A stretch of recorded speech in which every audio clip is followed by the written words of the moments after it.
नमस्ते जी, क्या ले जा रहे? हाँ, ले जा रही कूटने के अरे अच्छा जी, ये मेहनत है जी।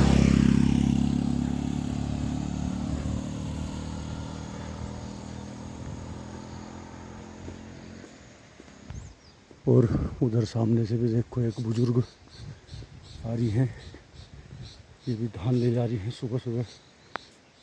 नमस्ते जी। धान धान ले जा रहे इसी सीजन का पिछला, हैं। इसी सीजन का पिछले साल का? नहीं अभी तो खेतों में। अच्छा, अभी कटेगा। हाँ, देखो जी, ये होती है नारी शक्ति की, अपने घर परिवार के लिए कितना त्याग और बलिदान मेहनत करते हैं।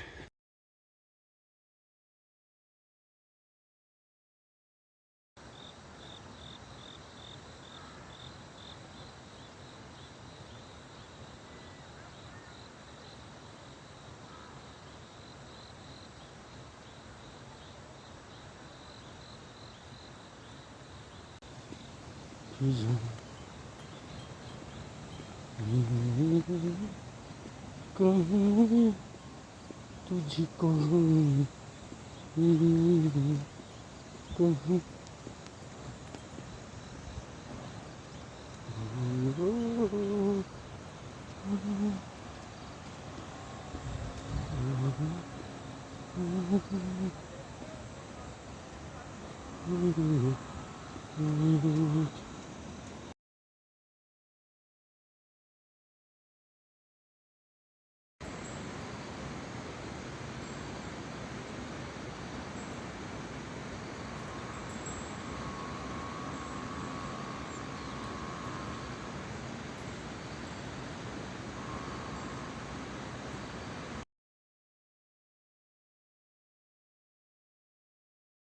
राम राम जी, ठीक हो? कहाँ चल दिए? मैं तो गुज्जर डेरे जा रहे दूध लेने के लिए हैं। कितना लाओगे? दे देंगे? पैसे तो नहीं मांगेंगे? पैसे मांगेंगे? हाँ, बढ़िया। तो ये तो कई साल से आते होंगे। हाँ, जमीन के बाहर है। तो जी फैमिली प्लानिंग पुराने ज़माने में जब करते थे तो बताया जाता है ज़मीन मिलती थी। तो अब फैमिली प्लानिंग से ज़मीन मिली, लेकिन फैमिली प्लानिंग से तो परिवार तो छोटा हो गया, अब उस ज़मीन में करेगा कौन? तो ये भी एक अपने आप में विद्रूप है व्यवस्था का कि ज़मीन बढ़ाई, लेकिन आज की डेट में करने वाले नहीं है। तो आज की डेट में जिसकी जितनी ज़्यादा संख्या होगी ज़मीन पे, ज़्यादा से ज़्यादा वही फैलेगा, और जिसके पास ज़मीन तो है, संख्या कम है, वो ज़मीन उसके हाथ से आज निकल जानी है। तो ये वर्तमान में होते हुए देखा भी जा सकता है कि जिन परिवारों ने अपने में एक ही बच्चा बस सोच लिया कि एक ही बच्चा रखना है, तो वो ज़मीन छोड़ के हवा में ऊपर को जा रहे, मतलब फ्लैट 1 करोड़ का ले रहे। और जिन पे कुछ नहीं है और सिर्फ संख्या भले आबादी है, वो किसी भी तरीके से ज़मीन कैप्चर करते हैं, झुग्गी डाल के, झोपड़ी डाल के, नदियों के किनारे पहले ऐसे बसेंगे, बस फिर धीरे धीरे ह्यूमन राइट्स और जो सरकार की जो कल्याणकारी राज्य की अवधारणा है, उनको धीरे धीरे फिर प्रॉपर बसा दिया जाएगा।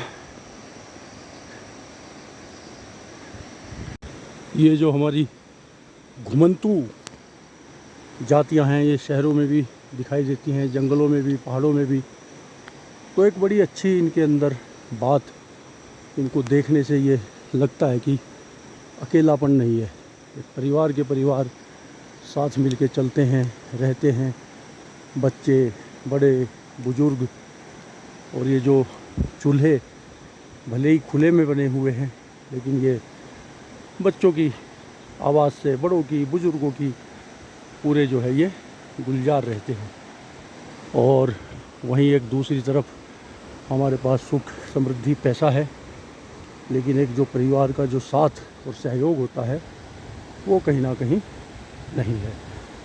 तो ये बड़ी अच्छी बात लगती है कि वास्तव में असली सुख समृद्धि क्या है। ये परिवार, साथ, एक दूसरे का सहयोग, सुख दुख में खड़े होना है, या बस मात्र एक तरीके से मटेरियलिस्टिक सोच ही रह गई है। अकेलापन, एकाकीपन, बच्चे जो है बड़े बुजुर्गों के बिना, रिश्तेदारों के बिना बड़े हो रहे हैं, ये सब कहीं ना कहीं आज के परिप्रेक्ष्य में देखने को आ रहा है।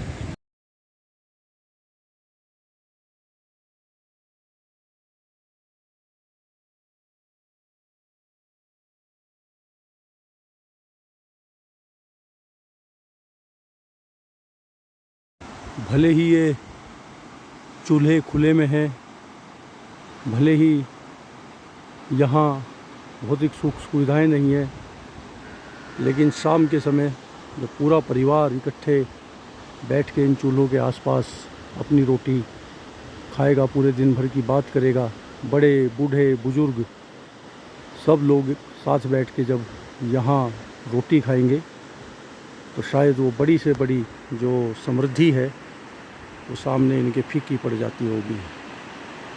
तो हम बहुत कुछ सीख सकते हैं इन घुमंतु जातियों से। भले ही इन्होंने अपना परमानेंट या होंगे कहीं, लेकिन ये चलते फिरते भी रहते हैं।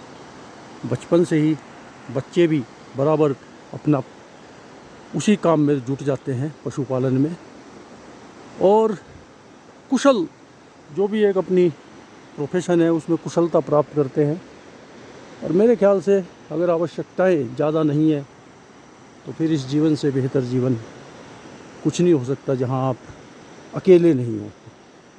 आज के टाइम में अकेलापन आने वाले समय में सबसे बड़ा जो है खतरा बन के सामने आ रहा है। आपने सब कुछ कमा लिया, आपके पास बहुत कुछ है, लेकिन आपके पास बात करने वाले, आपका परिवार नहीं है।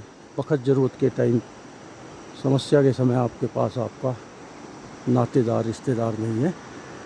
तो इस मामले में ये भले ही कम सुविधाओं में रह रहे हैं, कम पैसे कमा रहे हैं, लेकिन इनकी जो एक सुख शाम के समय महसूस करते होंगे, पूरे दिन की मेहनत के बाद जब आते होंगे, तो शायद फिर वो रुपए पैसे से उस सुख की आप तुलना नहीं कर सकते।